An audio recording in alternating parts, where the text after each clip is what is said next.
Let's welcome in Steven Jackson, NBA champion. Of course, played 14 seasons in the NBA. Let me start with college basketball before we work our way back to LeBron, because we did just see Zion Williamson. And you and I have discussed this. You've discussed it on air on how you would have gotten to play at Arizona and win a national championship. What's your takeaway from the Zion Williamson experience watching him play at Duke? Well, first I want to send a shout out to Nipsey Hussle family. We lost a pioneer in our culture yesterday, so I want to send love to him and his family. Zion Williamson is special. He's very special. Something we never seen before. I think to be 280, 40+ inch vertical, been able to dominate in college every game, even though they didn't win. He was dominant his whole time. I think this kid is special. I think the sky's the limit for him, and he's going to take over the NBA similar to what LeBron did. What is he in the NBA? What is he? Yeah. I think he's a power forward, and at 3 is sometimes. He can play center in this league now, too. Small ball 5, right? Small ball 5, definitely. But I think what he needs to add is a mid-range game. And one thing about when he gets to the NBA, everybody's athletic. Everybody's tall. Everybody can block your shot. Everybody can jump with you. He's going to have to get a mid-range game and add some more offensive moves to his game. He won't be able to overpower everybody like he did in college. Yeah, I believe the stat I saw was 0 pull-up jump shots. Right. The entire season. Right. Like he was either catching, shooting, or he was going. Right. But he does have, I'll tell you what, he does have a good post game for a young guy. And, one of the things that so many of the small ball 5s don't have is they become, face-up shooters. They can guard post players, but he can actually score. One-on-one in the post, he's really agile for a man of his strength. Just the athleticism. Yeah. And like I said, but it's not just vertical. Like he moves laterally really well. Yeah, and like you said, I think the move against UCF when he spunt and got the N1 on the 7-footer, you've seen how he was able to stop and go into his second move. He has a lot of stuff that you can't teach. Why do you think the one-and-dones, the two schools that have produced the most one-and-dones, Duke and Kentucky, right, have not had more success in the NCAA tournament? Good question. I think a lot of these kids are still young that first year, so, the college is different to them. That's just like being in the NBA. Your rookie year is going to be different to you. But I love the fact when kids can go out of high school. I mean, you can get a job and work at McDonald's at 16, 17. Why you can't go play a game? You can go to war and kill yourself at 18, but you can't provide and play basketball games. So I think guys, they should kill that rule. I mean, if you're physically able to play the game of basketball at 18 and go to the NBA like LeBron did, like Kobe did, I mean, like a lot of guys did, I think you should be able to. I don't think you should be forced to go to college. Well, there's two different parts to that. First, I mean, actually could go out. You could go to the G League. You've always been able to go to the G League or go play overseas. And obviously it's a collectively bargained upon rule. It's an NBA rule, as you know, not a college basketball rule. Just like working at McDonald's, though. Same paycheck. I understand, but I'm saying people hold the NCAA accountable for something that the NBA and the NBAPA agreed upon. No correct? question. Right. Right? They're like, well, it's an NCAA. Like, no, it's not. Actually, NBA rule. Actually an NBA rule. And right. The problem is not the LeBrons and the Kobes.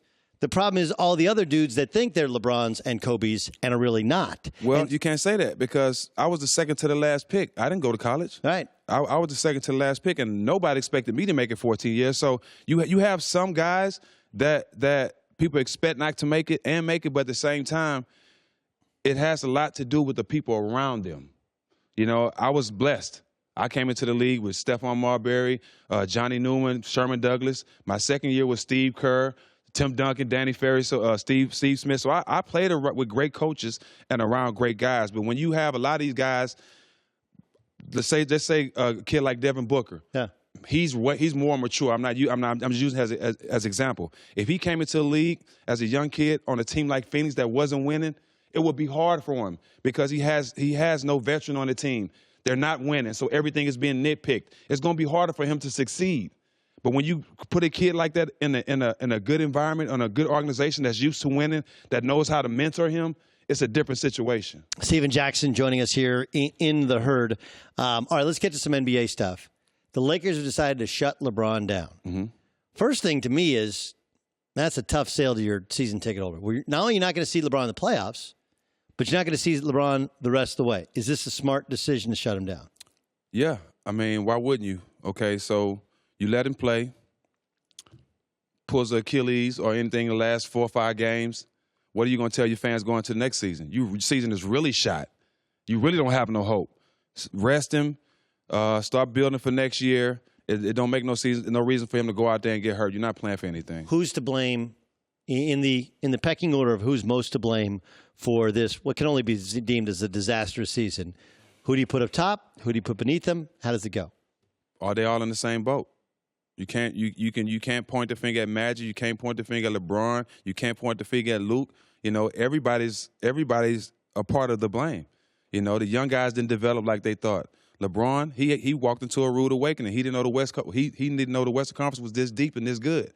Luke Walton, I've been said it, but he's not the coach for these guys. So a lot of stuff, you can't just blame one person. A lot of stuff went wrong, and you know, that's why the season ended up the way it did. See, I start with the premise that Magic screwed it up at the initial meeting because he didn't bring Luke. Like, look, if you're not going to bring Luke to the meeting, then you should have fired Luke then, right? If you're not going to bring him to the meeting, if he's not going to be part of the sale for your team, but you've essentially told LeBron, like, the coach doesn't matter. Right. And LeBron's a smart dude. Like, he senses, like, wait, Luke's not here. He really doesn't matter. And anyone reads the situation. And then, you know, the personnel they picked. Like, right? Like, I'm with Joy. Joy's right. Injuries played a major factor. They were playing well. They were top 7 in every defensive metric. They were a playoff team, and they were getting more and more cohesive, learning to play with LeBron James. We can't undersell the injuries. But even without the injuries, like, look, they let Brook Lopez go, and they thought, you know, JaVale McGee and Tyson Chandler, who's just washed, like, you know, like, then mid-season even, they trade away Zubac, who was their best big guy. He's only 21 years old and rookie control contract. Like, the personnel has been a major, major factor. Yeah, and this is the first year we've seen LeBron go 28-27.